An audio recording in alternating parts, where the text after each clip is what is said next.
the second biggest monkey head I've ever seen. I used to be an adventurer like you. Then I took an arrow in the knee. Can I ever tell you what the definition of insanity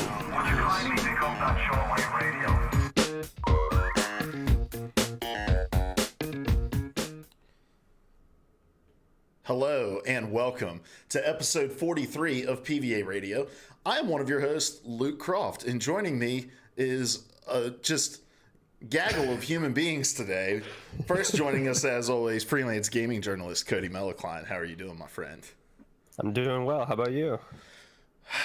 I'm doing wonderful. Very wonderful. And then also joining us today, nursery director Larry Hunt. I hate all the children that aren't mine. He's a youth minister. You can't say that. No, small children. Oh, Work okay. with teenagers all day. All Today right. I had to help my wife with that, and I was like, I could do this from time to time till a child peed on himself, and I was like, never mind. I remember why I don't do this. I'm out. Also joining us today, the world's first professional Persona 5 player, Andrew Nimsgern. Andrew, how are you doing? First off, I love that title, and secondly, now that I got in the Discord call after about 45 minutes of watching my computer, I am ready to go and ready to give some good takes here. All right, and then finally, we have Dylan Beal for real, stylized in the same way as Too Legit to Quit. How are you doing? Good. Andrew has all the good takes, and I'm bringing the hot ones, the hot, spicy takes. Oh, nice. There's room for all here. So you may be wondering, who the hell are these two guys? Well, if you hang out with us over on the PvA Radio channel, you probably have noticed them in the chat, Nims41 and Beal for real, but they are more famous for their esports coverage over on the podcast Project Esports, which is a weekly esports podcast. But I'm going to let them introduce themselves a little bit, starting with you, Andrew. Who are you, and where can people find you, and tell them a little bit about Popped Off and Project Esports. Yeah, so first off, I guess I'm just 22-year-old from Wisconsin, moving out to Las Vegas after living in the middle of nowhere forever. Marketing guy, but yeah, I really kind of started Popped Off and kind of Project Esports 2 years ago with Dylan, and we just wanted to kind of do what you guys did, talk about something we're passionate about, and we've been doing Project Esports for 2 years now, and eventually that kind of turned into Popped Off because we wanted to start doing kind of more writing content and having ourselves somewhere to put it on, come up with other show ideas. We've kind of started a Magic show. We brought in an Overwatch podcast of some people we interacted with and all that kind of stuff. And we just wanted a place to kind of make more esports related content, video game related content. And that's kind of where it all evolved from. If you want to find me, I'm Andrew Nimsgern on any of them. My spelling and my last name is super hard, so it's going to be the best to go and watch a video to find that. And then Popped Off is poppedoff.com or popped_off on all social media channels. All right, Dylan, you want to give them the rundown on you? Oh, yeah. Wait. Larry, everyone fucking knows you. You don't need to introduce yourself. But I'm the biggest picture here. You have to pay attention. That's true. He's the Zordon of this Power Rangers group. Rangers. I need to know one thing. Did you say Magic show? Not like sleight of hand. Not sleight of hand. Magic the Gathering. I'm sorry. MTG Arena. You got so excited for a second. I think I that's knew that, and I only said valid what I question. just said for the joke. That's all that happened. All right, Dylan, who are you? Yeah, so I'm Dylan Beal. All my handles online are Beal for real. I play video games sometimes, play more Magic the Gathering, which is the Magic we were referring to. But yeah, Andrew said most of it. You can find me on Twitter at Beal for real. I'm a professional poster. I post a lot. I have a great Twitter. Go follow. Not All biased. Right. Awesome. And this is PvA Radio. We get together every week, and normally each of us brings one of the biggest gaming news stories of the week, and then we have an in-depth discussion about it. Consider your collaborative audio feature article, or your CAFA, if you will. And Larry, what do we want people to do with that? Engrave it. It's your name. Falling apart. And spam it in the chat. I don't know what the first thing you wanted us to do was, but if you can't catch us live over on twitch.tv/PvA Radio every Wednesday at 9:30 p.m. Eastern time, you can catch the VOD over on youtube.com/PvA Radio or search on podcast services everywhere. And wherever you're listening to us, subscribe, leave a review, all of that kind of stuff. Today, though, is a very special episode because we are not bringing the biggest gaming news stories of the week, which is insane because there's a lot of huge gaming news stories that happened this week, including Google Stadia stuff that was revealed today, new Pokemon information, because you know how big a Pokemon fan all three of us are. But today is going to be our official E3 predictions episode, but we're going to get to that in a minute. I do have some housekeeping stuff that I want to get out of the way first. Tomorrow morning, look in your podcast feeds for Press Go Live, a brand new episode featuring Etc. Kid, who is a musical streamer who has written over 3,000 songs live on Twitch with his Twitch community.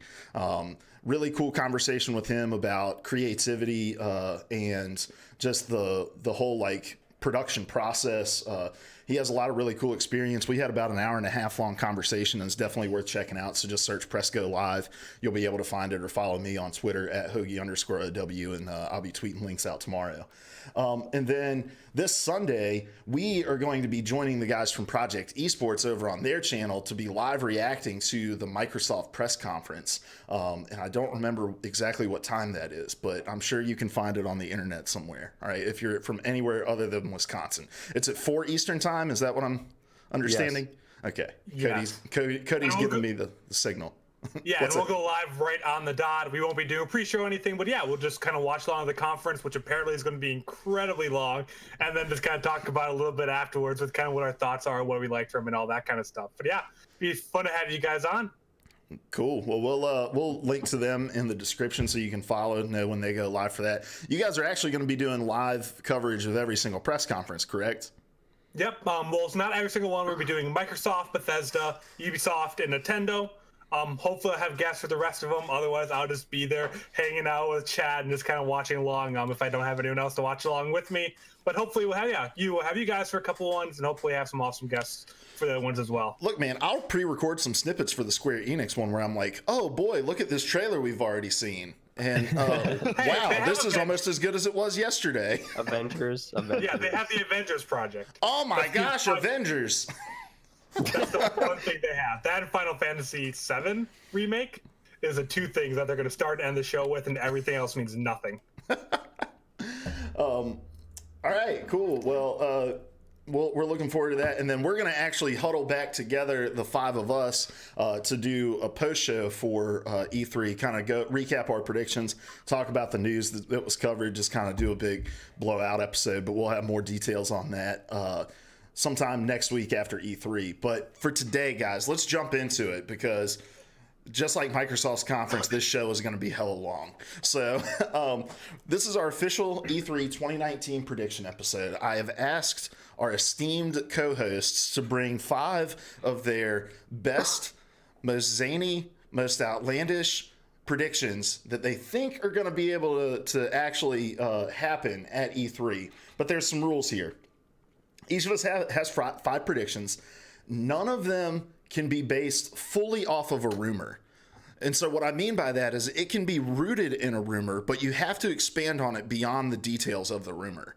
And then lastly, partial points can be awarded for your predictions as long as the only correct part isn't simply a rumor. So if you're like, I can't even think of an example, but I think you understand. If the only part of your prediction that's right is something that was rumored, you cannot get partial points for that. But outside of that, we will award partial points. And we are playing for the classic Player 3 podcast prize of a milkshake. It's the milkshake bet. Whoever wins the predictions will get a $5 gift card to whatever milkshake place is around you. I don't know what they have in Wisconsin. Milkshakes are expensive, dude. Yeah, well, you're not more than $5. Well, they're like $10 in Alexandria, but they're you can get like 5 milkshakes in Martinsville for $5. So That's true. All right, guys. So we all agree to the rules. Let's just jump into it. We're gonna go round robin serpentine. So we're going to start with Cody, go through the order, and then whoever goes last will go first in round 2. You guys ready? Oh, okay. All right. So, Cody, we are going to start with you. What is your first official E3 2019 prediction? Are we doing round robin or serpentine? I need to know. Wait, it's serpentine. Yeah, sorry. Okay. There we go. Those are two contradictory things. I just wanted You're to two clarify contradictory that. things, Cody. Maybe we should put Cody's big head in the middle. Whoa. Yeah, seriously. Good Lord. I don't feel like it's taking up so much RAM on my computer. I don't have to cover a school board meeting tonight. I'm absolutely over the moon. Okay, my first prediction. Let's see. Got to sort through all the CD Projekt Red stuff I had on here. The Witcher 4. So I'll read it in the parlance of my notes because I think it's probably more articulate than if I were to just make it up off the top of my head. All right, I understood some of those words. Go ahead. Cyberpunk 2077 will have a true E3 presence on stage and blow the doors off the motherfucker. But Wait. still struggle with representation issues. It will not get a release date. I think that's all I had for that. All right, so let's take the objective points from this, because blow the fucking doors off the thing's a little subjective, right? So you're saying that somebody from CD Projekt Red will be on stage. No, I'm saying this will be the first time it's actually shown on stage at E3 because it was not last year. It was behind closed doors. Oh, it was just a teaser, right? Yeah, well, It there was a was 30-minute gameplay, chunk. yeah. There's a 30-minute chunk of gameplay that's shown behind closed doors, and then was released later after Gamescom, I believe. So what was shown on stage at Microsoft? Just a It teaser was trailer? just a trailer, yeah, Yeah. like Oh, cinematic okay. trailer. So I think this will be the first time gameplay and extensive gameplay is shown on stage. We've already seen like 30-40 minutes of it, but we'll see something new. I think it'll be again one of the most the most talked about thing coming out of this E3 again. And I still think it'll struggle with issues of representation, especially with Latinx folks. Okay. And no release date because I think it's still years away. All right. So we'll just open up the floor to reactions to Cody's. Do you think he's a complete and total idiot, or do you align with what he's throwing down here? I want to go first because this was going to be one of my predictions. I have a handful of them, so I'm going to cross this one off. But one of my predictions was going to be is I thought Cyberpunk 2077 was going to have minimal presence this year. It was going to show nothing new that it was not shown last year and was not going to be on stage at any press conference, is what my prediction was going to be. I think this game is still years out. I think they're just going to go into their little shell and work on this game until they have a large playable demo. And I do not think that was going to be this year. So I thought they're just going to kind of ignore E3 like a lot of companies are this year. So, I disagree. Go ahead. I disagree too. I definitely disagree with Andrew. I think they're going to show it off. Maybe it won't be too much new stuff, but I think Cody was definitely right. And quote, it's going to blow the doors off the motherfucker for sure, regardless of what they do. Yeah, So I think I will also scratch this one off my prediction list, but I think that it is going to have a big stage presence, and that's because I think we're getting a release date, and it's going to be the last big RPG on this generation. Lord. I would more so believe that Cyberpunk will not even be close to E3 than it will get a release date this year. yeah. Because I don't know. I'm with you. I think that this is so. They're trying for something so big, and they've been so cagey with details so far. Like, this is one of those games that people are craving details about, and I feel like we just seen a leak about a release date if they were going to reveal anything close to a release date of this thing. So I also think it's one of those things where if they follow a similar strategy to what they did with The Witcher, granted they have a lot more attention focused on them now than they did with Witcher 3. Mm-hmm. But Witcher 3 was shown at least 3 3s before it ended up coming out. And I think there's still enough about this game that we don't have a concrete vision of, especially vehicles, especially kind of the extent of the branching system, that I think they could show another vertical slice or horizontal slice, whatever you want to call it, and still kind of get people excited for it. The thing is, last year when they showed it off, every person who came out of that room said, there's no way this is running on current gen tech. So I think it is a likely there's not going to be a release date because this is years out and going to be either. I think it's probably just going to launch on whatever next gen is. But that's not super uncommon, right? Like a lot of times those games that are shown behind closed doors, they're being shown on like high-end PCs. Yeah, high-end PCs. And so I don't know how much I would read into something like that. I just think the size of the game and the lack of details so far are what make me think. So when you say they're going to show something, do you think it's going to be, yo, Roy Speedrun, welcome. Do you think it's going to be gameplay? Do you think it's going to be a cinematic? I think it's going to be gameplay. Do you think it'll be playable on the floor? No, absolutely not. Anyone else predictions on what you think they're going to show? I think they're going to show more of the open world because last time we really just saw, I mean, they drove around a little bit, but I think we mostly just saw kind of in that compound taking out the gang, a conversation with a corporate exec, and then kind of bits in between. But I think we'll see more of the bits in between with this. All right. Awesome. Well, Andrea, let's pass it over to you. What is your very first prediction, official E3 2019 prediction? I want to make a good impression, and I know where a lot of you stand on this topic. So, to represent my shirt well, at the Bethesda conference, Todd Howard is going to walk out on stage, not apologize at all for Fallout 76, pretend as if the game's done amazingly, announce the new expansion pack, and then also announce Fallout 3 for Switch as their apology without ever apologizing once. They will not say a single bad thing about Fallout 76 the entire Bethesda press conference and just move on. There's a lot there. There's a lot there, and I am confident in every single aspect. Dude, I love it. This is how the E3 predictions should go. They should just be so multi-layered. So your prediction is that they're not going to apologize. They're going to release Fallout 3 for Switch as some sort of like proxy apology. And give details on the next Fallout 76 expansion, which comes out this fall. So it's a 3-part prediction. So I've got a special place in my heart for crazy Bethesda predictions because last year I predicted that they were going to reveal Skyrim on a really crazy platform. I don't remember what exactly I predicted. But then, Skyrim on Tesla as well. But then slowly tease Elder Scrolls 6, and then they did that thing with, who was it? The Alexa. On the refrigerator and on the Alexa. Yeah. So I have a special place in my heart for crazy Bethesda predictions. So I'm totally down with this. All right, Dylan, what are your thoughts on this? So I have related predictions. So I'll wait on those, but I'm a little bit of agreeing with Andrew and disagreeing with him at the same time. But I'll save it for my prediction. Todd knows best. Why would he apologize? He knows more than all of us. I too have a prediction connected to this a little later on, but I will say this: I don't think your prediction's outlandish at all.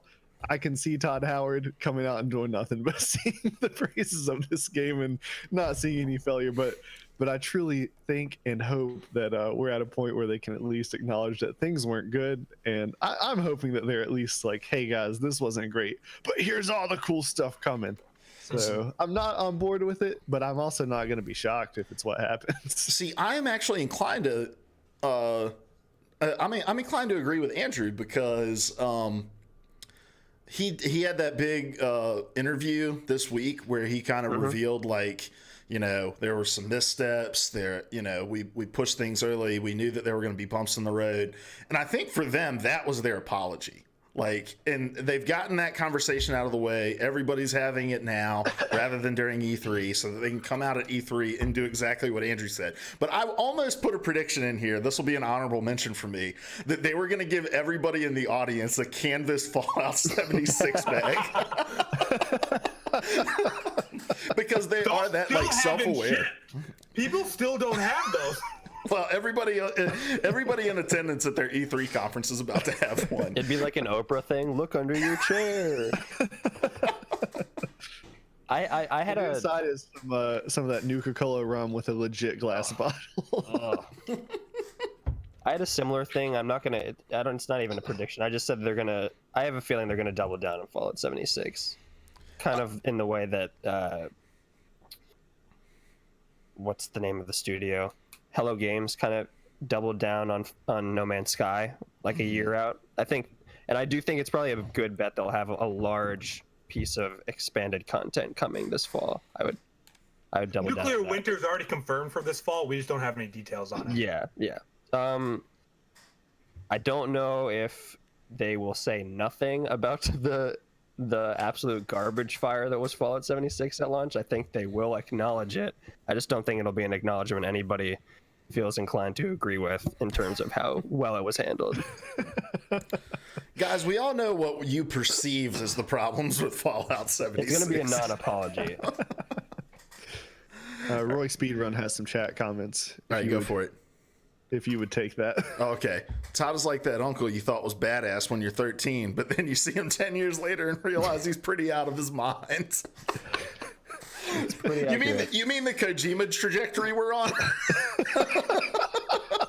God, I wish PlayStation would have been there so we could have made stupid Kojima predictions. Gosh, it'd have been awesome. When You mean intelligent spot-on Kojima prediction? Yeah, exactly. when he gets Totally married to accurate. Mads Mikkelsen on stage during E3 Sony press conference. I would stand up and applaud if he did that. That's the power couple I want. I'm already shipping them. All right. I imagine we're going to talk more Fallout 76 and more Mads Mikkelsen marriages later in the episode. So we're going to move on to my first prediction. And my first prediction goes as so. Ooh, which one do I want to start with?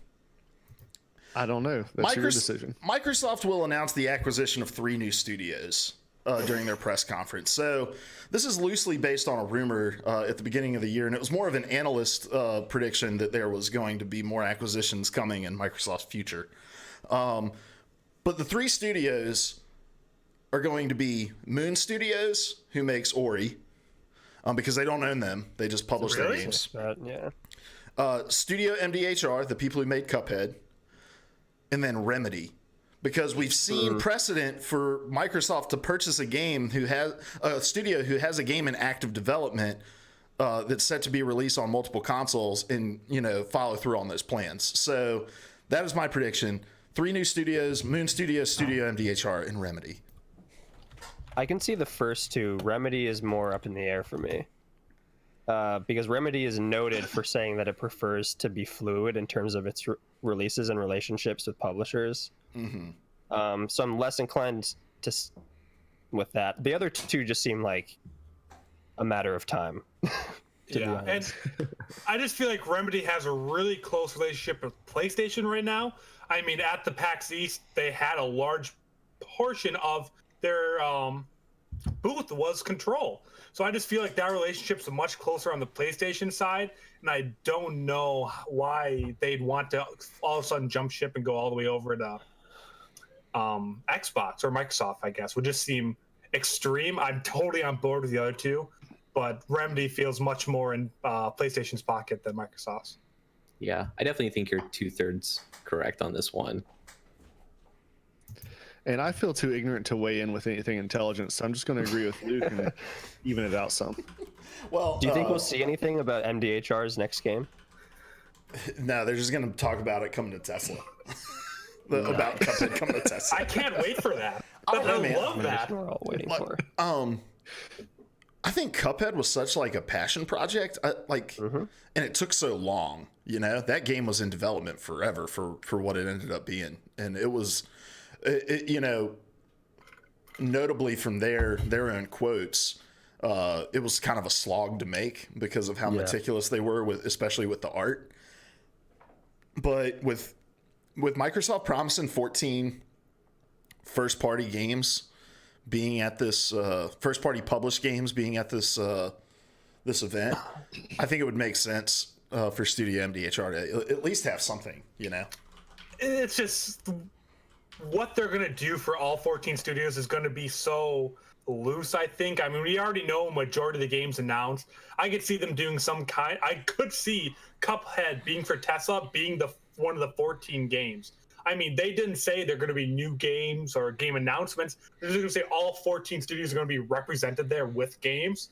So, I mean, we're going to have Gears 5, Halo, Cuphead. I mean, it's just hard to see them announcing any kind of new game already. I think they're also... Go Sorry, ahead. they haven't released their DLC yet. There's no way they're working on anything new yet. Oh, they haven't put DLC out yet? No. I thought that was confirmed already. It's confirmed for 2019. They just haven't released it yet. So that's what it'll be. Yeah.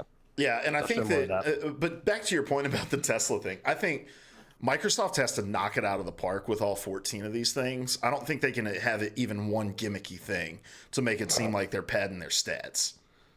No, I mean, with 14 first party games and then any other major announcements that they're going to have there, the 2-hour press conference, they just need 5 or 6 of their 4 first party games. And the rest don't matter. The rest will be in a quick slideshow. Because you got to think any other major games that don't have a place are going to be announced there. Mm-hmm. Cyberpunk 2077 probably is going to be there. They just need a third of their first party studios to land and then have a couple other big announcements from the third party games, and their press conference will blow everything out of the water because there's nothing to compare it to this year. That's a good point. All right. Dylan, what's your first official E3 2019 prediction? Oh, God. So, my first one is no Todd. That's all? That's no just Todd. no Todd. That's a big one, though. I don't think we're going to see him at the Bethesda one. Dude, he said that he had just phrases written down for his prediction, and I was thinking these things were just going to be extremely vague, but no Todd Howard at Bethesda? Who's going to be the face of this thing? I don't know. Just no Todd, though. Vault Boy. Andrew WK. There is actually another big person over there. I forget what his name is. Oh, yeah, the director of marketing. I'd rather see Pete Hines. Pete Hines. Yeah, Pete Hines. Pete Hines is always there a lot, too. He was a major presence last year, but... Didn't I think Pete it might Hines just be him. Didn't Pete Hines kind of step in it a few times with the Fallout 76 stuff, though? I feel like he had a couple... He's a lot quieter than he used to be. I used to follow Pete Hines really closely. He doesn't tweet or talk at all anymore because he had some not big mess ups, but the community is not as warm towards him anymore because he was defending Fallout 76 tooth and nail, and no one was putting up with that. And that's actually why I think this is it's gonna be him though, because they don't want to put Todd out there because they put him out there when like things are going good, when like they want to be buddy with the community, but like this is gonna be a tough year after Fallout 76, so I think they're gonna give a sacrificial lamb, so to speak, out there, you know. Jesus. Yeah, and the masses would reject the sacrifice of Todd Howard in the way that Bethesda needs it to happen, at least. Yeah. There are other sacrifices of Todd Howard the masses might be all for, but that it was kind of shocking when you said it, but I can get on board with that. I can see that because Todd Howard, like, he can't. I will be shocked if he does anything with the finesse that this needs to be handled with. I just can't see him doing it. Well, that's not anybody's style over at Bethesda. Finesse isn't really what they're known for. Well, they need to find some and fast. Yeah, that's a great prediction. I'm really looking forward to the rest of Dylan's predictions. All right. Larry, what is your first official E3 2019 prediction? So this one kind of got ruined by some things, but this has been at the top of my list for a while. But I'm going to give it some specificity, don't worry. But we're going to see Dead Island. We're going to see a lot of Dead Island 2. We're going to see a lot of Dead Island 2. And specifically, what we're going to see is that the reason this game has been in development hell for so long is because they realized after releasing that joke of a trailer back in 2014, I think it was. The one where the guy's like power walking down Venice Beach. Yeah. I'm the bomb. I'm about to blow up. That song. Yeah. They're going to realize that they're going to show us that they realized that the change in tone was not good for this game. And they basically scrapped it, went back to the drawing board, and they returned to the seriousness that this game deserves. And I even think that we're going to see a kind of different style of gameplay. It was so focused on community and rescuing communities. I think that we're going to see a more games of services approach out of this game, but that last part's a little risky for me. So I have a question about this. Was Dead Island serious? The first one? Yeah, I remember, like, besides obviously the amazing trailer that was like super serious, but like during the game, was it serious? Because like when I played, I was I was a youngin when I played it, but there were some humorous things in it, but you could not have produced the trailer that we saw for Dead Island 2 for the first Dead Island game, and it makes sense when you got into it. It wasn't funny the whole way through. Like it was a serious story. I thought, at least. There were a few jokes here and there, but it was overall a serious game. I really have no experience with the Dead Island series. I'm just gonna step this one out. Roy Speedrun says, I thought that trailer was dope, to be honest. The trailer of them walking down Venice Beach. And then he also says Dead Island Def had some humor, but yeah, it was definitely a tone shift. And I think, like, I agree with you just for the simple fact that it's been so long. But at the same time, I'm like, the space that they created by not being present for so long has allowed Dying Light to release a full game that has occupied that space, and to reveal a second game that is going to again occupy that space. And so for that, I'm like, should they not just double down and create this maybe more humorous, lighthearted approach to it, especially given the fact that, like, Dead Rising is kind of dead nowhere. Yeah.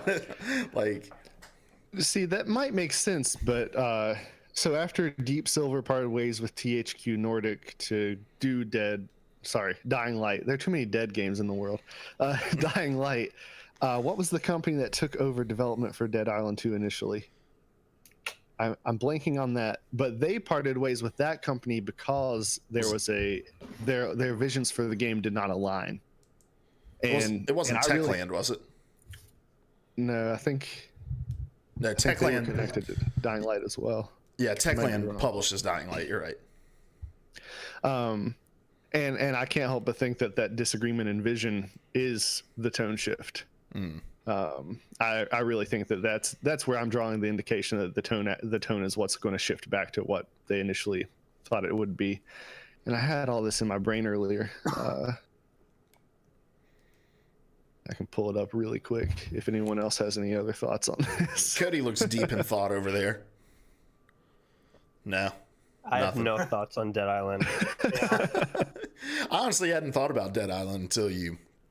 Where would it be shown? Here. I guess Microsoft. Was it shown at Microsoft the first time? I can't remember. It's been so long. Yeah, I'm pretty sure it was, but let's see. I'll look that up. Dead Island 2 reveal. While you're pulling up your notes as well, we're filling the dead space. This is called vamping. It's a very valuable skill.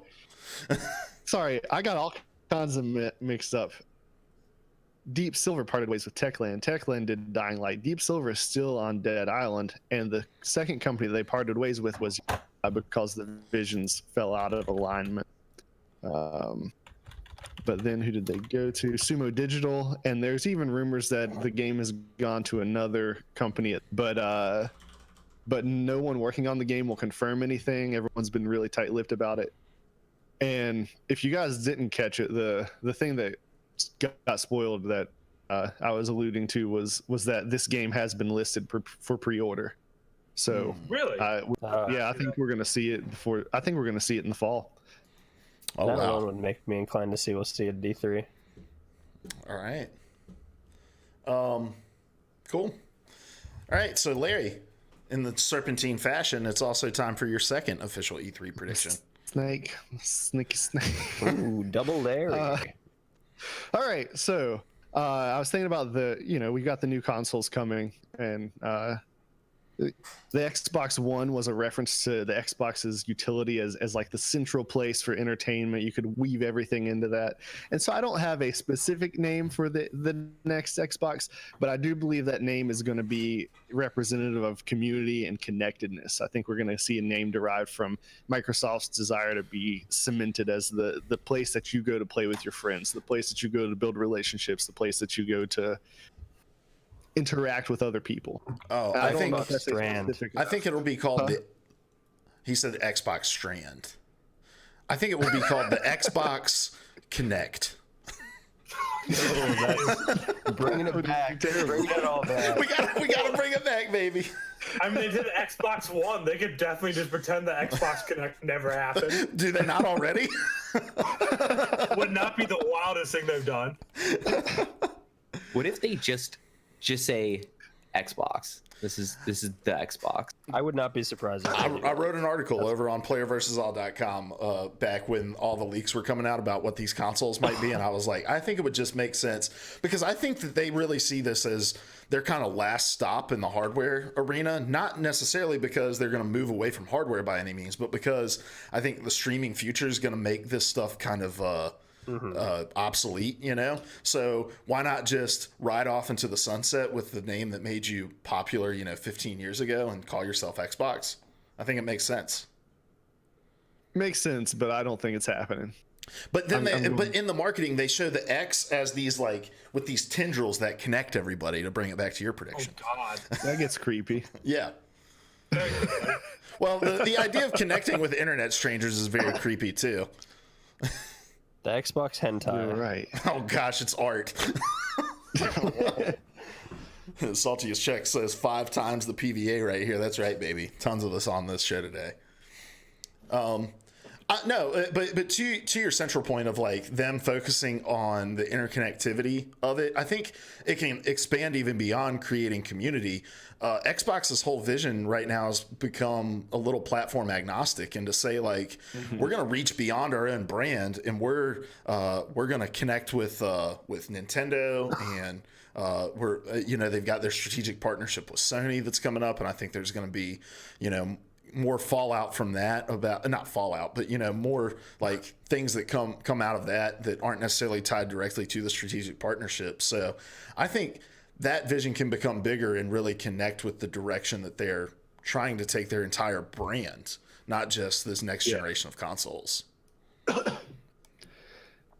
I would be surprised if we got an official name from Microsoft this year. I think we will see another Project Scorpio or whatever it was, because even that's what happened the last time Microsoft teased a console, is that they gave you kind of the year ahead.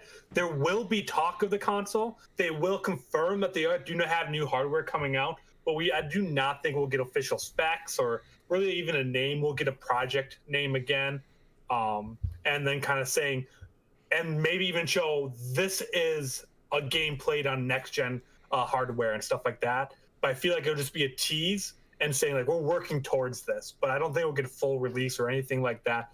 But they will more or less confirm it, kind of like what Sony did earlier this year. We don't have a name for it, but we do have a confirmation it exists. I, perhaps foolishly, expect lots of details. Cody, you got any thoughts on this? I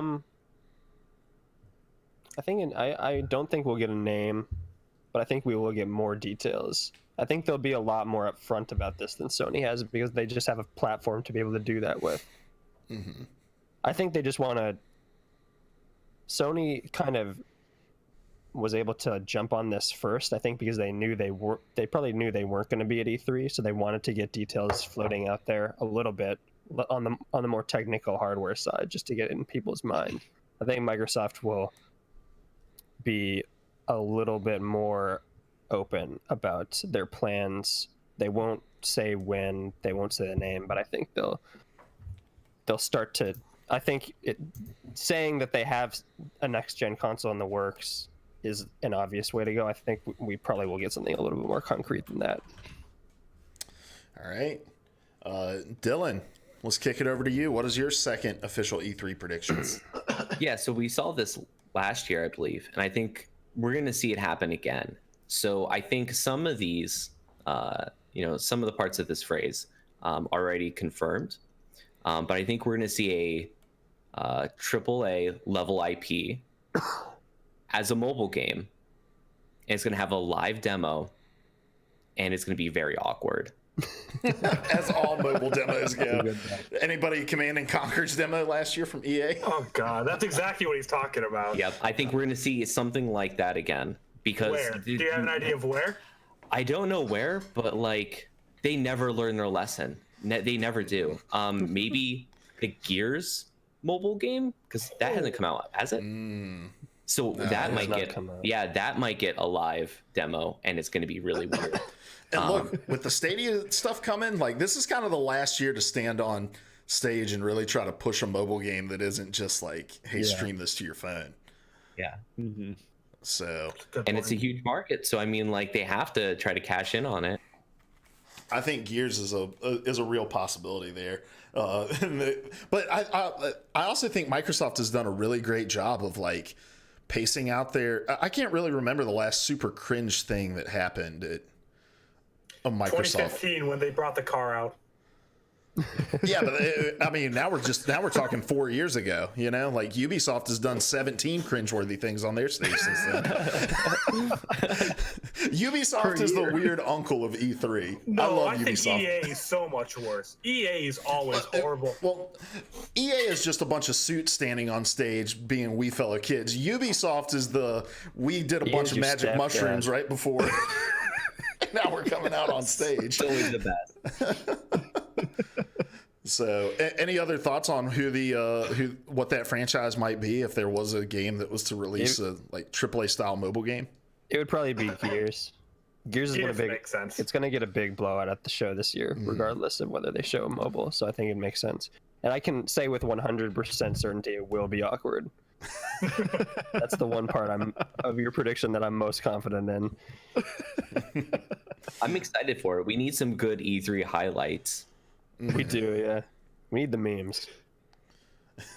Roy Speedrun says, did someone say mushrooms? Yeah, dog, you got any? They're legal in Colorado now, I think. So, all right. What is my next E3 prediction? All right. I'm glad I asked. I'm glad I asked. I'll stick on the Microsoft train. I've got several Microsoft predictions here. Xbox will spend less than 5 minutes talking about next generation hardware. All right. And look, this is me pulling the rug out from under myself because I've been hyping up, next generation hardware announcements at E3. But I think between them clearing out space for a bunch of AAA games to be on their stage that don't currently have homes, like your Cyberpunks and stuff like that, and the fact that they have 14 of their own games that are going to be on stage there, I agree with Andrew that it's going to be a very Scorpio style. I think we're going to get some specs. I think they have to give some specs to combat against what we know about PS5 right now. But also, I think we're going to get a little bit of glimpse into their direction for the streaming future, given what Stadia is bringing to the table. You have to start to control this message at some point. And I think right now, the whole streaming conversation is in Stadia's court, and that does not bode well for Microsoft. So I think we're going to, of that 5 minutes, I think the majority of that 5 minutes is going to be spent talking about their streaming future with the Microsoft brand. I just think putting a time limit on it is really going to screw you over because I agree it's going to be short. That's what I'm about. I'm about screwing myself over. It's going to be a minority of the show, but I think putting it to that short will be hard because it'll be hard to really differentiate because I think they'll talk about their new console specs and their whatever their cloud service is called. I can't think of what it's called off the top of my head. xCloud. xCloud, yeah. I'll be talking about that later. They'll be talking about both of those at the same time because they're going to be so integrated, I think, going forward because of the streaming future, that it's going to end up being about probably 10, 15 minutes tops because they're going to double down on both of those together and bouncing back and forth. So I think if you counted every second they're talking about it, you probably wouldn't be far off. But it'll be hard just because those two are so close. Yeah, dog. I will look like a goddamn genius though when it comes out to 3 minutes and 38 seconds. All right, and I'm back on our recap show doing some Fortnite dances over your dead body. Look, I learned my lesson last year. Said that they're gonna show Skyrim on some ridiculous device and then tease a very tiny thing for the next Elder Scrolls game, and I laughed at you. Whatever, you're probably right. Yeah, I know I'm right. No, I disagree with you, but it gets too much into my next prediction, so I'll talk about that later. All right. And I've already disagreed with you with my last prediction, so boom. I disagree with everybody, so all right. Yeah, That's how it goes. Nims, hit us with your second official E3 prediction. Okay, since we're on the theme of Microsoft, this first part, I think we're going to see Microsoft in Nintendo's Direct, and we're going to see Nintendo representation in Microsoft. Not part of the prediction, just want to get that out there. But I think a new Smash character is going to be announced at the Microsoft conference, and it'll be either Minecraft Steve or Banjo-Kazooie, and it'll be available that same day. There's rumors about a new Banjo-Kazooie, isn't there? I don't care. I don't like Banjo-Kazooie. I just think he would go crazy because he's so irrelevant at this point. Okay, so first of all, how can Andrew say something so amazing and then end it with the worst statement I've ever heard? You had us, Andrew. Like, you had us right here and then just spiked us into the ground. So I'm just going to disagree with you just for the last statement. I think it'll be wrong. I don't think it'll be at the Microsoft conference. I think it would be a Nintendo's Direct. I think that makes more sense. That goes into a later prediction that I'll do as my next one. I explain to you why I think they're both being both. But Now, go ahead. no, I just think it is going to show the relationship that Nintendo and Microsoft are going to have going forward, and I think that's a great way to do it because of how serious they've been about ever putting really third-party characters into Smash, and this would be the first North American-based one, so I think it'd be a really good sign of confidence in Microsoft with the relationship if they did it in Microsoft's conference. All right, here is Manny Dubs wants to know if that is Hodor in the far right, and he's talking about me, and absolutely. So I can see it being at Microsoft's conference in this way, that we're going to get a Gears blowout, right? We're going to get Gears 5 details, maybe this Gears mobile game, some other talk on Gears. There's some Gears PC stuff that's in the work, like a Halo Wars equivalent for Gears. And then at the end of this just massive blowout, and then they're like, Marcus Phoenix is going to be in Smash, and one of the, is it called a shadow character or whatever? Is one of the Locusts, like. Shadow Fighter, yeah. Yeah, so I can see that. Instantly takes the game to an M rating. Yeah. Gosh, it would be awesome. Oh, Joker has a gun. When they slice Squid Kid in half. Yeah, it's just all this Echo ink Fighter. pouring out. It's an Echo Fighter. Roy Speedrun says in the chat. There's a huge rumor that Banjo is coming to Smash. This would be sick. I don't think it'll happen though. That's what Roy Speedrun says.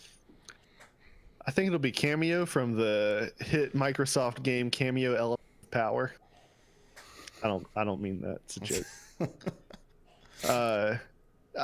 I am also in the boat of I can see a Microsoft character and I can see it happening at the Nintendo Direct more than I can see it at Microsoft. But I don't think Banjo is a crazy choice. I could see that. All that makes sense to me, except I'm in the boat of I could see it at Nintendo Direct more likely. All right. Cody, what is your second official E3 prediction? So mine's sort of actually very much connected to the Microsoft Nintendo topic. I think the future, they're going to talk a lot about the future of Xbox Game Pass, and I think the future of Xbox Game Pass is everywhere but on Xbox. They've already talked a lot about this, not talking about it. Like, there have been details coming out about it. I think this is where the majority of the discussion about the relationship between Nintendo and Microsoft will come out. That's why I'm less inclined to think that they'll talk about Smash at Microsoft's conference. I think Microsoft has been very upfront about the fact that they are kind of deviating from our standard understanding of what a console is and where Microsoft IP is housed and where you enjoy Microsoft games. And I think Game Pass is their way of kind of spreading their brand across into PC, into Nintendo as well. Master Chief Collection on PC, I think, is an evolution of this, although them allowing people to access it like their friends list through like a free Xbox Live subscription. I think they're moving in this direction. I think Game Pass will be a very big step in them kind of spreading their brand and pollinating across the gaming landscape. Mm-hmm. No, I completely agree. That was going to be my next prediction, is that I thought Phil Spencer's going to show up in the Nintendo Direct and talk about Game Pass coming to Switch and how big of a deal it is, and talking about the relationship. And that's kind of why I was playing off Microsoft being in Nintendo's and Nintendo's being in Microsoft. If it's not this year, I think it's only a matter of time. There have been rumors that came back saying that it might not be happening anymore. So it still might be a stretch, but I want to see this happening. I think Microsoft is setting up for this to happen. It's just a matter of when, not a matter of if. I think that you're totally right, and we'll elaborate on my thoughts in my next prediction.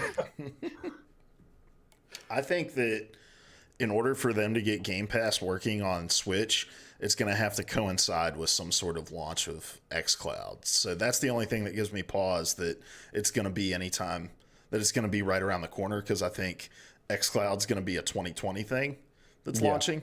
And so I don't see why you would go to a third party's conference, not a third party's, but a competitor's conference and announce something that's still probably a year and a half out, when in a lot of ways that service has been realized on Xbox and about to be realized on PC. So while I agree with this prediction in its spirit, I think that we're probably about 365 days too early for it. Yeah, perhaps. I just think this is a good way of them to prep people for what the future of Microsoft and Xbox is. And I don't think, even my prediction, I don't think it indicates that it's right around the corner, but I think it's a good way of them to broach the conversation if they are not going to be spending a lot of time talking about their next console. It's certainly a way to guide their audience in that direction, because they've had last generation, they had a pretty bad track record of just dumping people into the next generation of what Microsoft and Xbox is. So I think prepping people for that is as important as ever. Mm-hmm.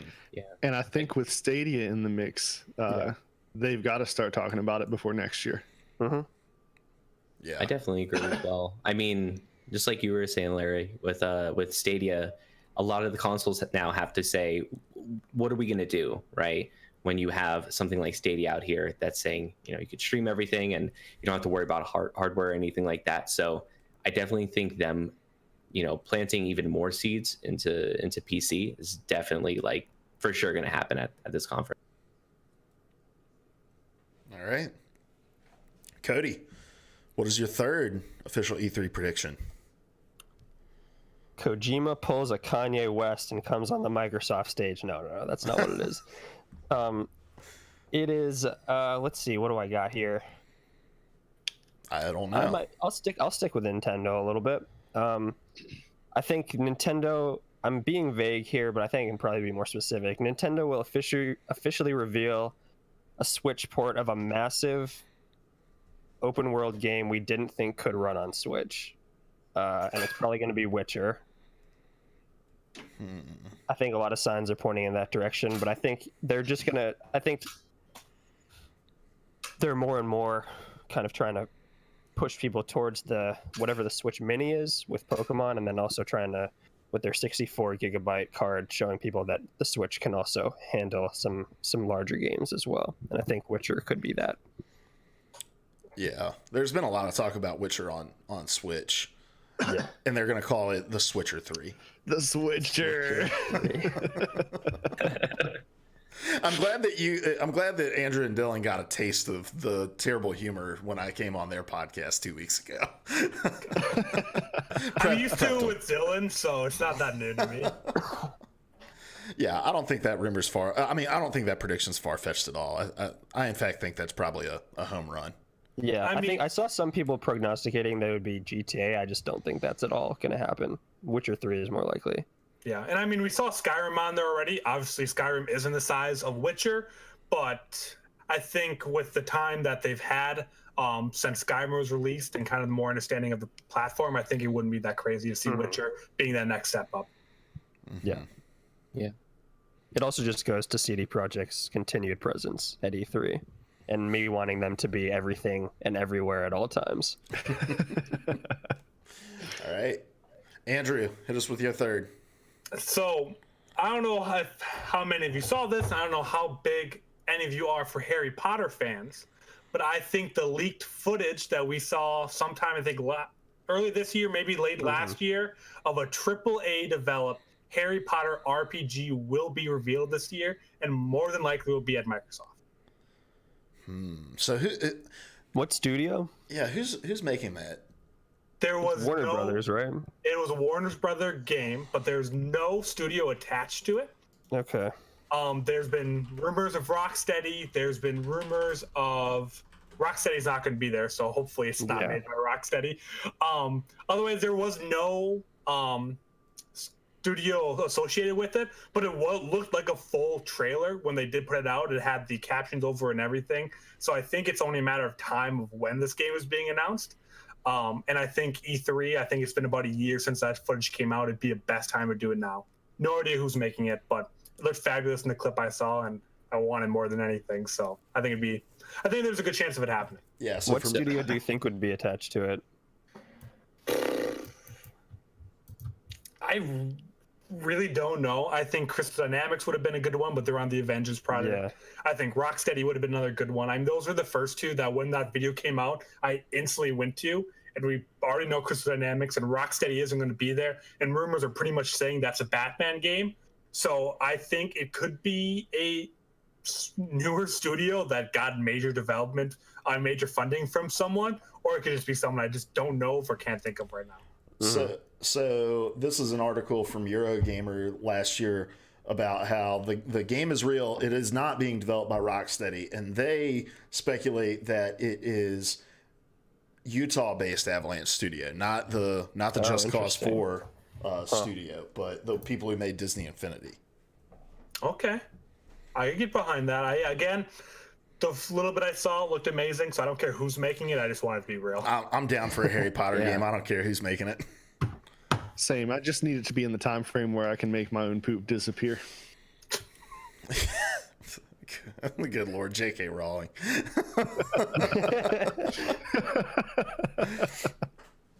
All right, my next E3 prediction.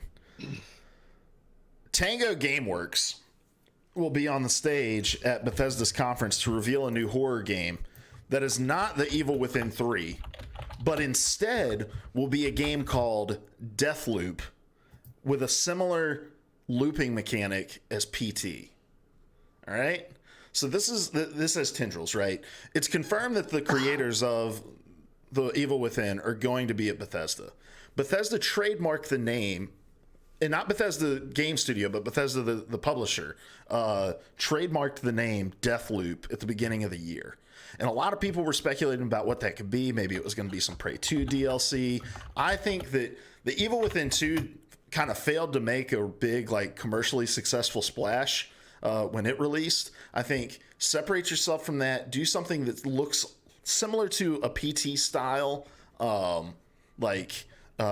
spiritual successor in a way. And I think people would be all on board for that. I hope this is right. I really like atmospheric horror, so I would really like to see another game like that. But I feel like Deathloop is probably like, maybe it's like their like mechanic that they call it, and they're just trademarking the mechanic because that seems way too wild of a name. They're coming out with a game called Starfield. Deathloop isn't that crazy. No, because Starfield's not a weird name. I really do. I will stand by that name, but like Deathloop, it's a little silly. I think it's silly. Like in terms of a name, it has to be a mechanic or something. I'm with you on this. I saw the rumors that Mikami was going to be at well, not the rumors, his tweet that he was going to be there.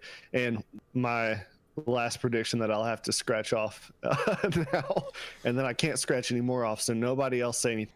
But you had way more detail than I had. I just had that he was going to be there for something other than the next entry in the Evil Within. I didn't know anything about the Deathloop thing. That makes total sense to me. I'm totally on board with this. It is the game Deathloop. Can't wait to play it. You guys understand the microscopic specificity with which I come at these E3 predictions now, all right? I'm going after the partial points. That's what I'm after, all right? It's a game of numbers. All right. Dylan, what is your third official E3 prediction? All right, so you guys know made-for-TV movies, right? Oh yeah, where like it skips the theater, just goes like straight to TV, straight to video. Well, I think there's going to be a made-for-esports game that's going to come out where they're not going to worry about anything but the esports aspect of it. Where we're going to watch a trailer and we're going to go, all right, no, yeah, that's what this game is. Something no single player, none of that. It's going to have multiplayer, but they're really going to like hone in on the competitiveness of this game. And that game is Overwatch 2. I'm kidding. Where do you think that would be? Like what conference? The PC game conference? He has no idea. I have no idea, but I already know it's not going to be a good game. I think the PC conference would be realistic. Sounds like a Devolver Digital kind of deal.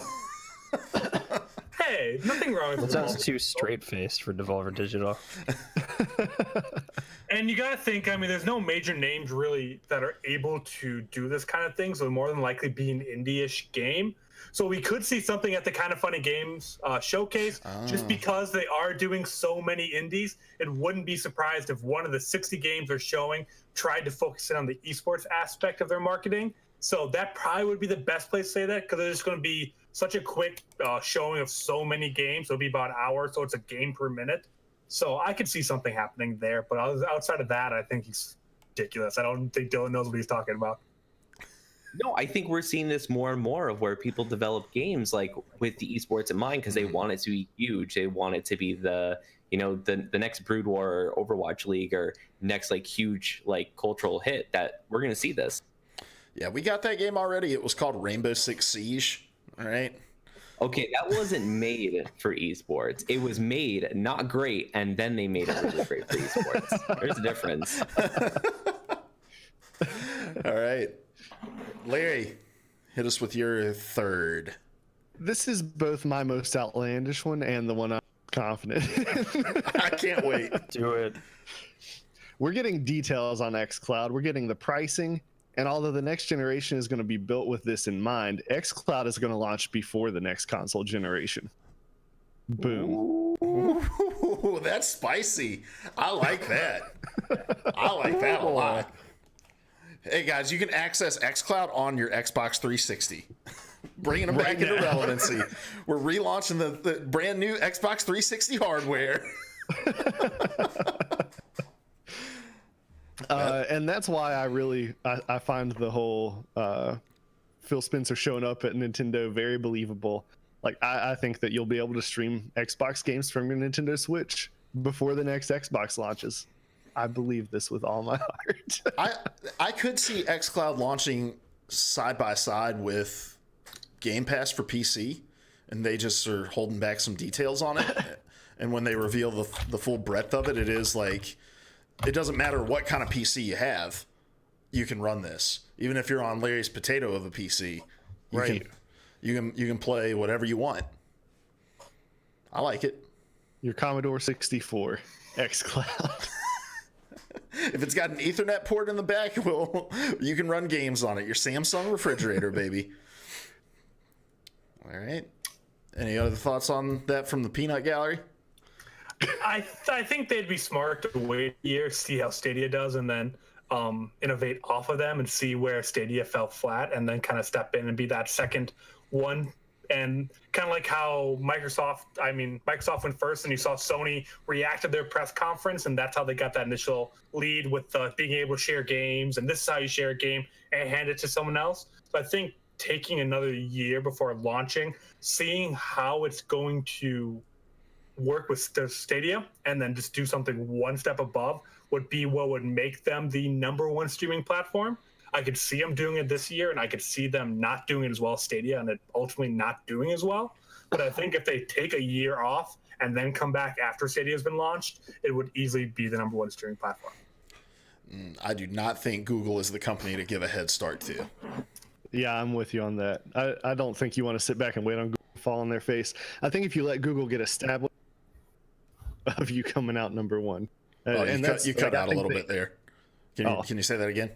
I said, I think if you give Google the head start, there's no hope. And that's actually why I think that this is going to launch a little early. I think they want to get ahead of that conversation. All right. Larry, what is your 4th official E3 2019 prediction as I vamp so that you can swallow the water you just put in your mouth? I forgot I was going twice. That's what she said.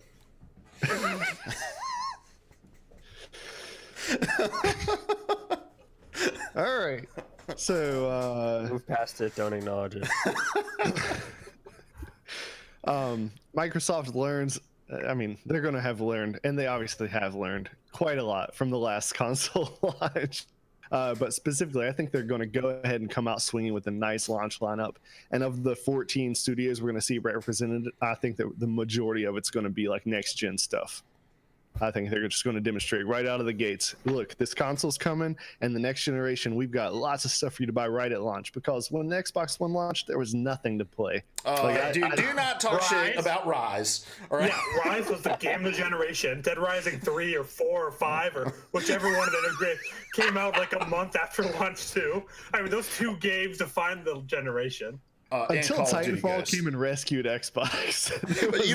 You mean before Microsoft backed up a truckload of money to EA and was like, yes. Do you mind at the midnight hour making this game an exclusive?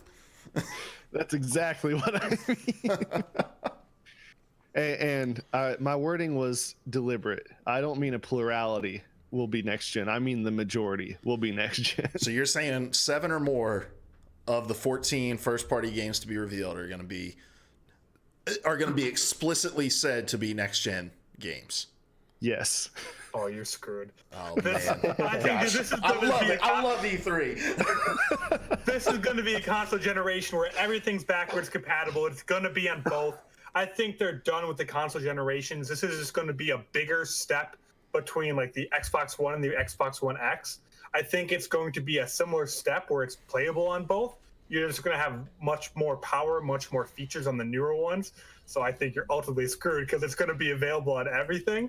But I would love that. But I think the idea of being available on one or the other is gone. Or just being made for one or the other is gone. I think it's made for everything from here on out. See, I think that hurt so many games at the last. Like, I really think that Destiny suffered really heavily from having to pander to a less powerful console. Now, the one addendum I'll make is, and you can hold me to the majority exclusively next gen, that's fine. But I could see them being playable through xCloud. That's the only exception I could see to that. But I don't see any of them like launching in a way that you could just play them from the old hardware. Mm-hmm. Any of those 7. All right. I love it. Dude, E3 is so awesome. All right. Dylan, what is your 4th? So I got one for a game that's near and dear to my heart, that I haven't shown love to in a long time, but I have high hopes for it. It's Halo Infinite. I think that, like all new Halo games, for the most part, we see insane Forge modes. At least with like 3 and in Reach and all that, we saw incredible leaps and bounds for the Forge mode. Amazing things. And I think this is a year that we're going to see one of those again. That's my big prediction. But to get a little bit more specific about it, I think we're going to see something like something crazy, like there's going to be a partner program that you can get on your computer that you can make maps in there and import it. I think it's going to be something crazy like that. Like I'm talking like almost like Unreal Engine levels of like editing. I think they're gonna like really just open the floodgates for it. Do you not think that wouldn't just be housed within Halo Infinite, since it is going to be a PC game as well? I think it could. Yeah, I think it could. But I definitely see like something on like PC being able to import so you can still play it on Xbox, and it's going to have some insane customization to it. That is OG. That's like Age of Empires shit growing up. You used to always have these separate application to build maps and you'd export them into the game. That hasn't been done in forever. Yeah, and I think it's going to be something like that because it's going to be big. It's going to be real big. Like that is the one thing that would get me to actually use a Forge mode. I hate the tedium of building a map with a freaking controller. So that sounds awesome. Yeah. I'd love to see it. I was going to just make a reference to the streets of Sim City being the best example of that, creating a world and then being able to drive your car around the city that you created. Come on, man. I don't know how that fits into what I see as Halo Infinite's presence at E3. That's the only thing I'm confused about. I think they have to show what Halo Infinite is first before they even start delving into whatever this expansive Forge mode is. I would like to think it's going to be super expansive, but I think that's a conversation for another time. Yeah. I think establishing what the Infinite in Halo Infinite is first is kind of essential. Whatever this, if it is shared world, which is what everybody's been indicating, or if it's something else, I think they need to really show off Halo Infinite, the base game itself, and maybe Forge will be also part of that reveal as well. But yeah, I just feel like there need to be so much time dedicated to Halo Infinite at Microsoft's conference for that to happen, and with how many games they've already said are going to get announcements, plus speculation of xCloud and a new system on top of AAA games that are third party, I just don't think there's enough time to dedicate more than 5-10 minutes to Infinite, and that's what you need just to explain the game and pitch them on if it's open world, because everyone's very mixed on that. And if it's going open world, you need to sell it here at E3 and get people excited, or you're just going to have it compared to every other open game that it could go good or bad. So I think there's just not enough time to dedicate to that prediction. I think there's plenty of time because it's Halo. This is a flagship game for them. This is the Xbox game. Like, if you think of Xbox, you think of Halo. Like, that's the game. It's like Halo and maybe Gears are like the two, like, are you just gonna basically do Forza like that? Don't talk to me about card games, please. Please do not talk to me about card games. But I know, I think there's plenty of time to do it because, I mean, we also know that they're going to have the montage in the middle of where they just announce like 15 games in a row. Like, that's true. That's very true. I'm with Dylan on this one. I think at this point, like, Halo Infinite has just been lurking with no details for so long that they either need to continue that or we need like deep dive into the game. I don't think you can come to this E3 and be like, hey, here's a little bit about it. Just a quick little idea of what the game is. Like, I think it's all or nothing. Yeah. So here's my I think thought. It would be more than 5 or 10 minutes. I just don't know how much of that this Halo Infinite segment would be dedicated to Forge. I don't think it needs to even be that much for it to make your prediction correct. Here's how I can see it happening. You could say, all right, guys, here's Halo Infinite. Check it out. We're doing this little voiceover. This is a shared world shooter. You know, each of you will be your own Spartan, able to customize your armor and your loadouts, blah, blah, blah. It's this huge, expansive open world. And some of you may be asking about Forge. Well, in this game, there are worlds that you can go to that will be randomly populated by the most popular Forge stuff crafted in Forge. So you go to this world, and it's not a map that's been created, but the Forge mode that you're talking of, it could have different like biomes to be able to create your maps in, things like that. And here is a world that if you walk around, it is stitched together a bunch of different things that have been created in Forge. So actually, I have a an add-on prediction, but this is a prediction that we're going to put in the time capsule. Because if they don't announce anything like that and we see very little details, the next E3, they're going to go, here's the really cool Forge mode, and you can play it today as a separate application. All right. But that's for... time capsule that Yeah, shit. we'll time capsule that one. All right. My fourth. Google Stadia will be on the stage at Ubisoft's conference. When Ubisoft announces their rumored EA Access style service, they will subsequently announce that it will be available for all Stadia Pro members. So the people who are on the paid membership will have full access to whatever, Ubisoft's all access, Origin Access style program they announce. And the reason I say this is because Ubisoft, Cody and I were talking about this earlier, Ubisoft is all in on Google Stadia. We had Assassin's Creed as the game that you could trial. They showed Ghost Recon Breakpoint in the event today. Ubisoft is in for the Google Stadia stuff, and I think having a strategic partnership with Stadia and Ubisoft picks that side of the fence to be on, I think high risk, high reward, but the reward for getting in bed with Google early, I think is massive. I thought you were a fool when you started talking, but by the end, I was on board with it. Makes a lot of sense to me. I could see that. And wow, what a win for Google. And Google needs that, I think. I mean, just their name recognition alone will carry them a lot of the way, but and not just name recognition, but what they've accomplished as a company. But to have they're going to need some kind of partner in the gaming. It makes sense that it would be Ubisoft with those things in mind.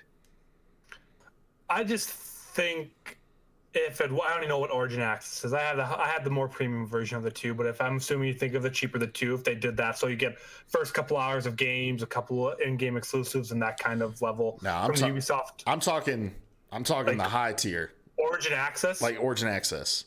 Origin Access Premier, yeah. So at that point, I just don't think there's the margins for it. I mean, we already know that it's going to be $9.99 per month, and that's what Origin Access charges you right now. I just don't think how it would be beneficial for both parties. One party would be losing money by doing this, number one. 2, Stadia doesn't seem to really be pushing Pro yet. Like right now, if you go on the website, they talk about Stadia Base and the Founders Edition. Well, because the Founder Edition holds 3 months of Pro.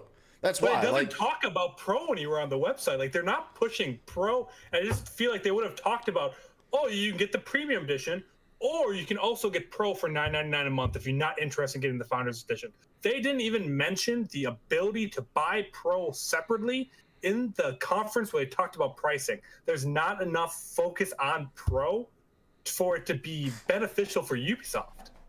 Oh, it's absolutely beneficial for Ubisoft for one reason and one reason alone: install base. You are literally going to be able to market to everyone who owns an electronic device. They don't have to have an Xbox. They don't have to have a PlayStation. They don't have to have a high-end PC. If you have a screen, you will be able to play their games. And yeah, it's $9.99 for access to the game. But think of all the DLC that's available for Rainbow Six Siege, that's going to be available for Breakpoint, that's going to be available for Skull and Bones. All of their major release titles. Like, the margins don't come from the access to the base games. The margins are going to be created in the DLC people will be buying from the fact that there are literally hundreds of millions of devices that are going to be compatible with this service.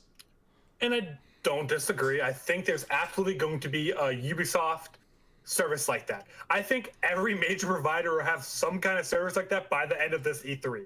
It'd be ridiculous not to because it's so successful.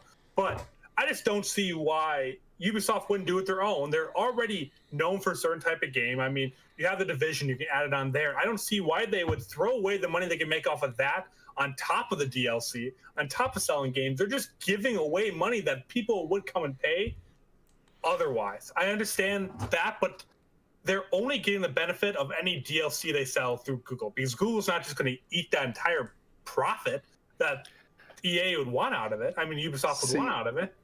See, I could see Google eating a big chunk of it as they're getting their foot in the door. They've got the money to burn, and for Google, their money comes from monetizing our data. It doesn't come from what we're paying them. Yeah. And I think that's going to continue into whatever they're doing in the gaming realm. It's also like, it's not uncommon in Silicon Valley to burn it until you make it. Mm-hmm. That is a well-known and well-worn strategy by every major company in Silicon Valley. I had it as a side prediction, but I'll just bring it up here. I actually don't think Stadia is going to be mentioned at E3. I don't think it will either. I think it's going to be the specter looming over E3 that's just not mentioned. The Voldemort, everyone must not be named. Everyone will bring it up just because they're talking about their streaming services and how they want to do it, but they're not going to address their competitor, as I think how it's going to go. And I agree with that. I'd be surprised. They might have a small booth there at E3, but I don't think they'll get any stage time anywhere. Oh yeah, I think it'll have a presence at E3. I just don't think on stage it will be like they'll be mentioning it by essentially talking about that model and what that will look like. Yeah. And look, Ubisoft is still going to let people who own a PC that just want to pay for the service and not be a part of Google Stadia to do that, because there are still going to be plenty of people who are like, streaming games, either my internet can't handle it, or I want digital ownership of these games, or whatever it may be. So I don't think it's in either or situation. I think it's a both and. Mm-hmm. All right. Very interesting. Andrew, what is your fourth prediction? I got 3 left, and I do not know which of the 3 I want to cut out. We can do quick hitters of the our side ones at the end as well, without all the discussion around it. Okay, so what I'm going to do then is, this is something that I probably want more than both of my other 2s, and it is for N64 games to be announced in a Nintendo Switch Online and have a wide variety, but the only one I truly care about is Super Mario 64. I don't care about any other games as long as Mario 64 is on there for Nintendo 64. It's announced for later this year, and it's included in the Nintendo Switch Online bundle. I don't think it's outlandish. I think it's possible. It's pretty safe. Yeah, it's one of my safer ones, but it's just the one I want the most out of everything because of how much I played N64 growing up and just how many amazing games are on there. But I think it's the least safe because everybody wants it, and Nintendo is not really known for giving everybody what they want at these things. They've gotten a little better. Speak again, because I don't know if you remember, but we all wanted a 45-minute explanation of what every button in Smash Brothers does for each character, and they gave it to us. They delivered. It's still going. You can still tune into the live broadcast of it right now. No, I could see this happening. It'd be really cool. But I could also see Luke being right on. We all want it, so of course we're not going to get it. All right. Cody, what is your fourth prediction? During Microsoft's presentation, there will be a very moody tease of the next BioShock game. It will be only sound and kind of a swooping camera through an environment that will indicate setting and time period. Other than that, we'll hear nothing about it. It'll just be a very moody teaser trailer. We call that the Elder Scrolls 6 special. Yeah, I think it'll be more specific than the Elder Scrolls, but I think it's going to be a very moody teaser trailer to indicate that BioShock is still out there. So I think this is definitely possible. But the question I have is, what is it going to be? Because, first couple BioShocks down in the water. What's the opposite of down in the water? Up in the air. It's up and down. Where do you go? Space. Further up.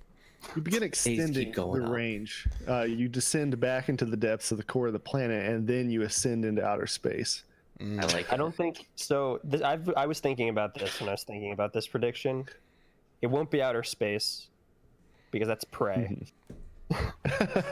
Prey was outer space BioShock. I think it'll actually be a return to Rapture, because I think. Actually, no. I'm gonna revise that. I think it'll just be something completely new on Earth. I think it'll be essentially what the most recent God of War was for God of War. It'll be that for BioShock. It'll be taking the core tenets of what those games were, but positing a new setting that's more close to modern times than the past two have. I think it's gonna be farther and closer to present, and I think it's gonna just be on Earth. I don't think it's gonna be under the water or in the clouds. Here we go. We had wind, we had water, and we're gonna get heart. It is gonna take place inside of the human body. Oh, that would make so much sense, because they're like, what if you build cities in people's bodies? It's gonna be like that episode of Rick and Morty. Mm-hmm. I don't watch Rick and Morty. It's like a inside the body theme park. I was thinking of the episode of the Magic School Bus where Arnold eats all those carrots and his skin turns orange. I was thinking of the episode of the Rugrats where Chucky swallowed that watermelon seed. All right, Andrew. Any episodes where cartoon characters go into the human body for you? Hentai. Bring it full circle. Bringing it back around. Luckily, Baby. I don't have anything. Okay. All right. Thank God. Cody, bring us home. What is your fifth? I gotta pick and choose here now. And again, we'll be able to do honorable mentions at the end. Yeah, so I was going back and forth on this mostly just because I didn't know where this would fit. And I'm still not 100% sure about it. But I think Ghost Story Games, which is Ken Levine's new studio, I'm staying in the BioShock family here because this is what I want more than anything. Ghost Story Games will reveal the title and concept for their game at the Microsoft stage and announce that they're an exclusive with Microsoft. Maybe one of those 3 studios that they've acquired. Yeah, the only reason I'm hesitant about this is because I know Ken has been super upfront about the fact that he wants to stay indie because he's obviously had kind of bad blood with Take-Two and 2K. But I can see a partnership with Microsoft being somewhere in the cards, and I also think we have heard essentially no details about this game other than the fact that it is an immersive sim and that he has taken some design notes from the Nemesis system from Shadow of Mordor and Shadow of War. I think the last time we heard anything about it was either like 2 years ago or like a year and a half ago. So I think it's about time to at least show something. And so I think a name and kind of a brief glimpse of it could be in the cards. And I think it'd more likely be at Microsoft than anywhere else. Yeah, and if we had, especially if there's some xCloud elements to what Microsoft is going to be bringing to the table this year, I think we're going to see. I think we're going to see a lot of these like kind of agnostic third parties jumping over to Microsoft because of just the potential for extra power across all generations of hardware. Like that people in the Xbox One generation don't have to upgrade their hardware in order to experience this game exactly how the creators are wanting to create it. Yeah. And I think I'm keep on bringing up points that I'm slowly talking myself out of it, but I do think the only weird thing I can think of is like Ghost Story is a indie studio that has not released a game yet, and so it sits in a weird place between like those indie montages that Xbox always does and like deserving of a spotlight itself. So I don't know where it would fit, which is kind of why I'd love to see it get a spotlight, but again, they have a very long conference and a very packed conference, so I'm just unclear where it would fit. I think if you've got Ken Levine, you got to talk about Ken Levine. Yeah, that's what I'm thinking. I don't think you can just be like, here it is, and flat this game, Ken Levine's game, this game. Especially because I don't think most people don't even know Ghost Story Games by name, but they certainly know Ken Levine by name. So if you could somehow get him on stage, I doubt he'd actually go on stage, but if you could get him on stage, that'd be huge. Dude, lead singer of Maroon 5 puts out a game, I'm on board for it. It's a very common Jewish last name. All right, Andrew, what is your final E3 prediction? True to my brand, Persona 5 is finally announced for the Nintendo Switch at the Direct, and some kind of Nintendo character is in the game as a Persona. Ooh. What game was announced for? There is a Persona game that's announced for the Switch, correct? No, not as far as I know. No. Oh, maybe I was just thinking of the leaks that was like Persona something S. Persona 5S was a big leak, and then nothing ever happened with it. Royale was announced, which is coming out next year.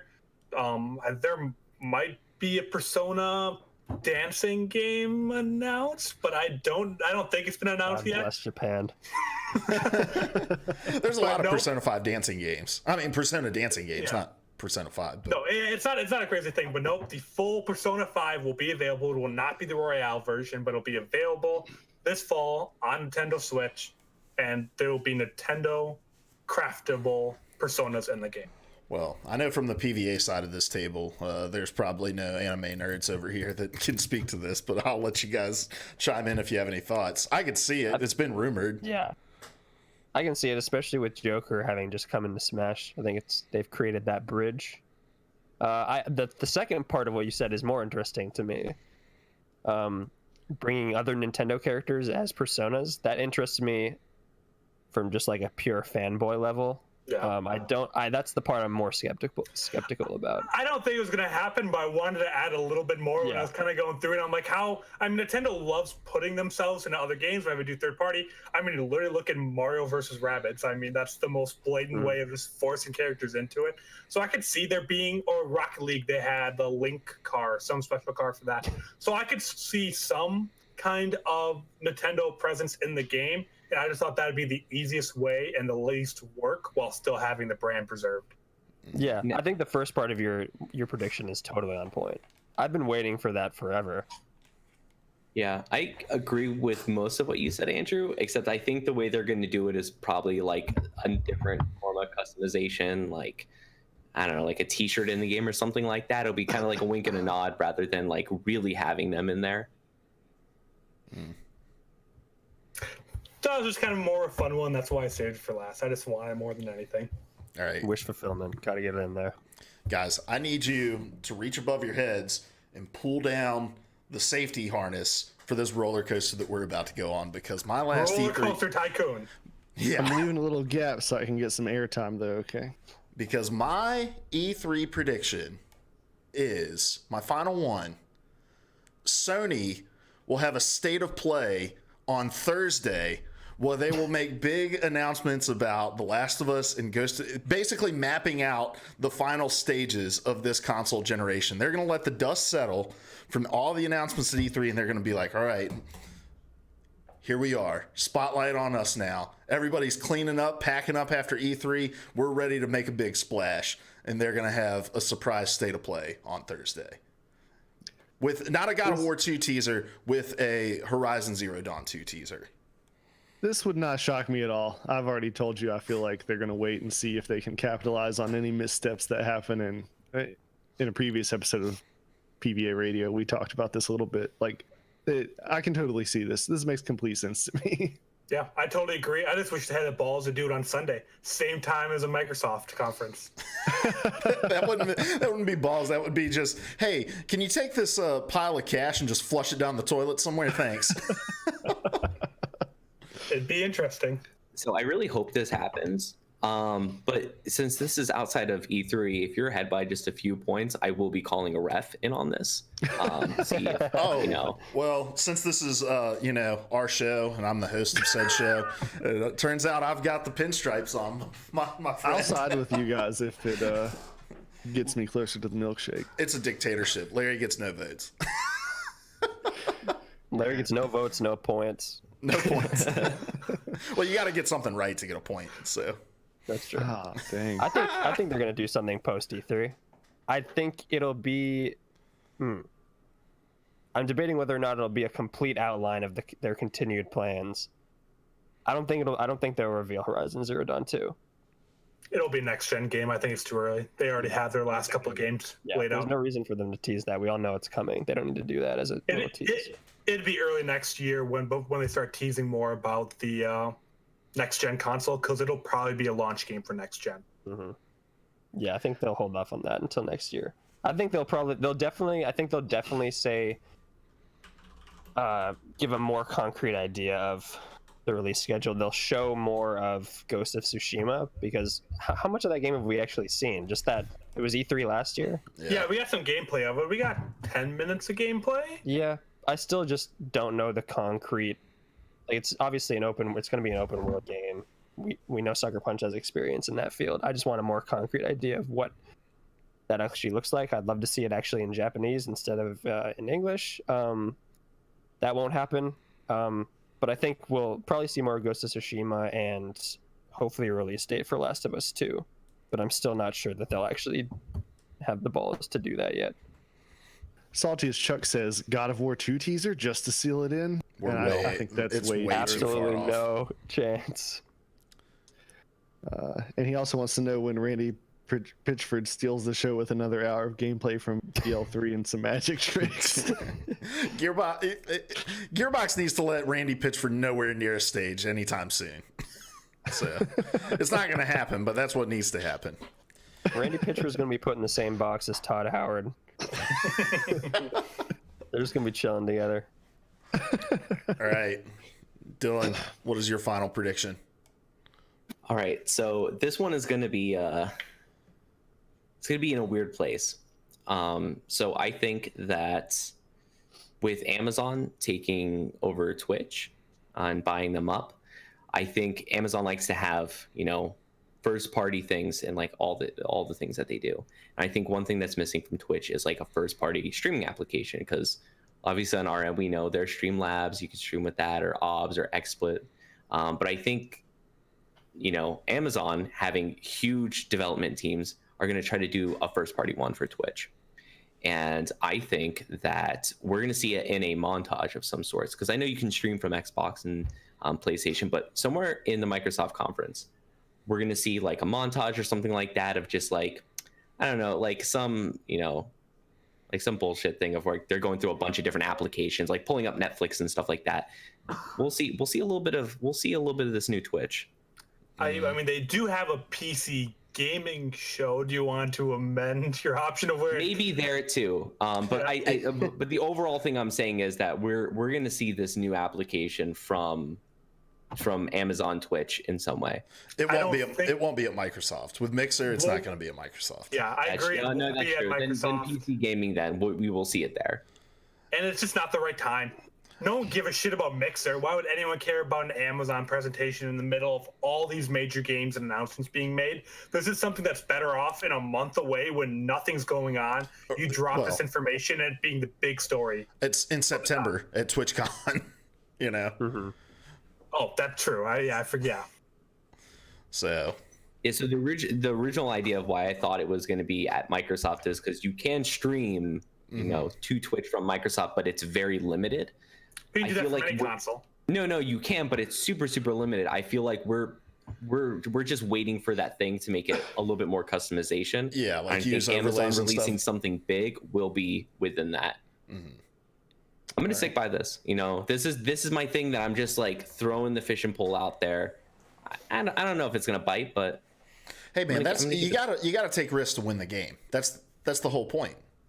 That's why I play it safe for the percentages. For the partial That's points. why Microsoft is announcing xCloud this year. You got to take those risks. All right, Larry, bring us home, my dude. Right. You've got the final E3 prediction. Almost heaven, West Virginia. The final official. We're going to do our honorable mentions here in a minute. Yeah. Bethesda is going to pull Fallout 76 totally out of this dive. I don't know if Todd Howard would be up there or somebody else. They're definitely not going to outright apologize, but I do think they have to acknowledge that this has been a dumpster fire. They may briefly reiterate the things we heard this past week about the road bumps and how much they expected it, blah, blah, blah. But then they're going to blow us away with what's coming. We're going to see details on DLC. We're going to see... So Fallout has this great story that nobody knows because they expected everyone to read it, and no one liked that except for me. But okay, we fought off the Scorched Beast. We've dealt with that. So great. Now people can start returning to your world. And the DLC, we're going to actually see NPCs show up in Fallout 76 again in great numbers. This game is going to be amazing. And I'll finally have friends to play it with. I'm not sure which ones, but yeah. By NPCs returning to the game, do you mean people will just start returning to your life? I mean, like, settlers will move back into the territory because you've dealt with the Scorch problem. No, I mean your real life. I hadn't considered that as a possibility. He sure hopes not, because then he won't have enough time for Fallout 76. Bethesda just starts sending its employees to people's houses. So I have a question about Fallout 76, because I know almost nothing. I haven't really played it. I just know about it being a big old meme. You should play. Is there like a main quest in the game? Yes. Or is it? Yeah. Okay. It was very good. I know they do have a planned and maybe new main quest or extension of it already in the last DLC. So I could for sure see that as like lining up super perfectly into this. So I think it could happen. The main quest is told through reading things, and that just doesn't jive well with running through a territory with your friends or on mic with you. It's a struggle. Yeah. Hold on while I read these 7 pages of narrative. Yeah. It's not like brief, read a couple of sentences. It's like flip through pages of information. Okay, a lot of them were holotapes. There weren't even as much reading. That's true. There's a lot of just being read to you.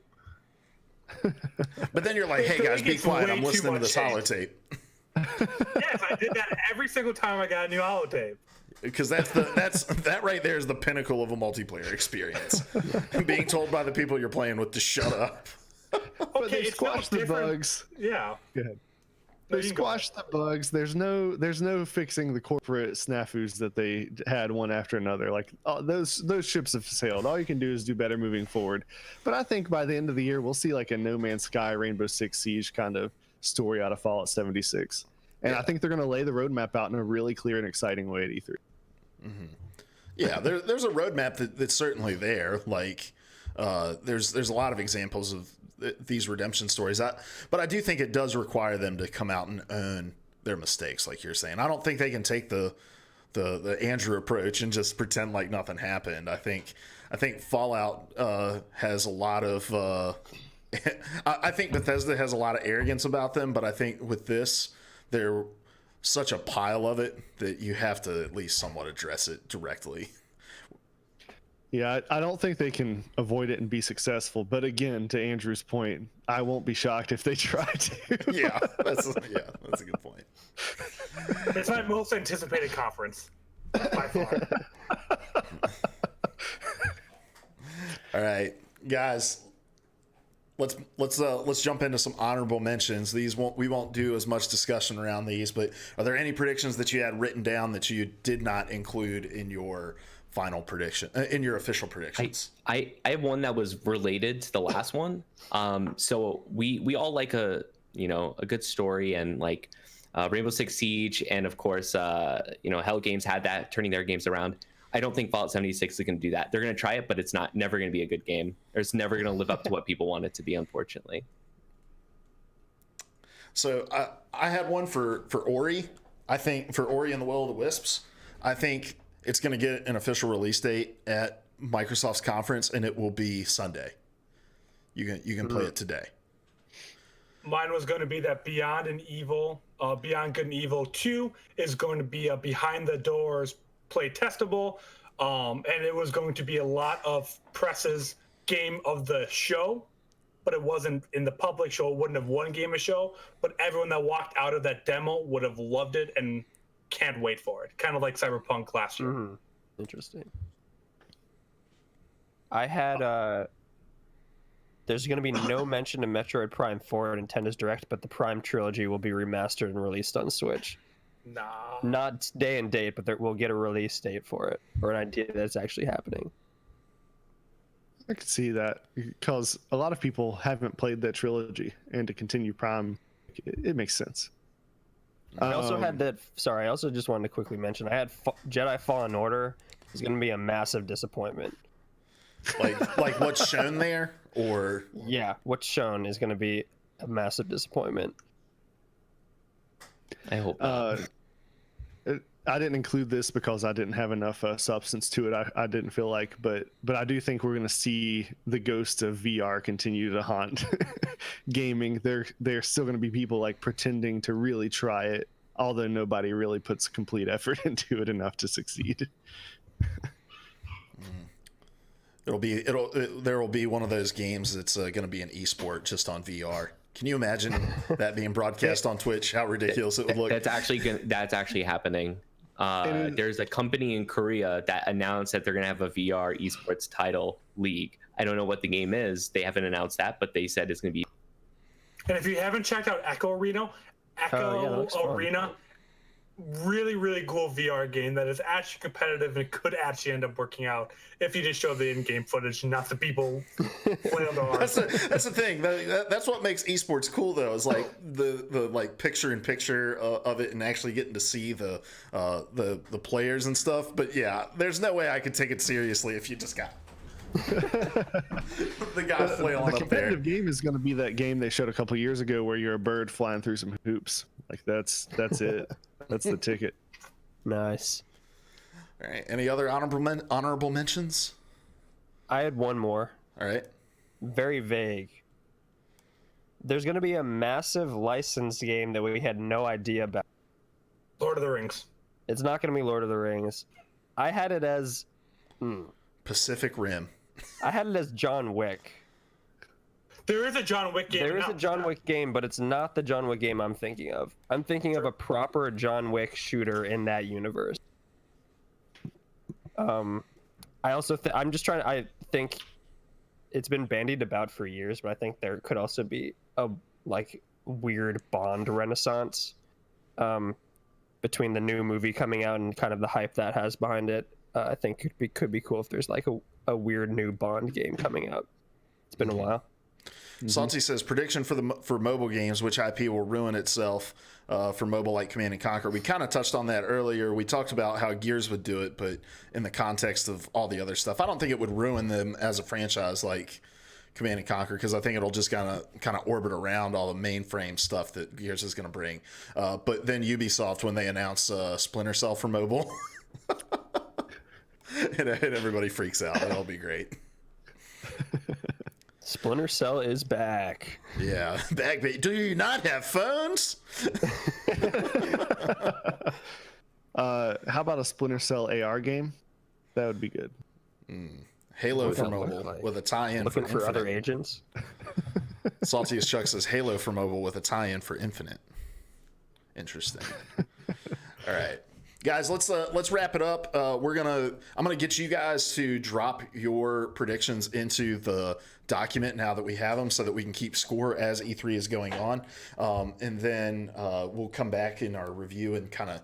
The way we did this in the past with the Player 3 podcast is we would review each conference and kind of just hit on any predictions we may have made for those conferences as we're going through. So, but we'll talk details for all that after the show. But guys, let's get out of here. Andrew and Dylan, I definitely appreciate you guys being here. This is a blast. It's fun to bring people into the party, and it's been a long time since we've done a podcast with this many people on it. So I'm going to open up the floor to you guys one more time just to kind of plug your stuff, where people can find you and your shows, and any kind of content you may be pushing out soon for people to be on the lookout for. So I'm going to start with you this time, Dylan, since we let Andrew kick us off earlier.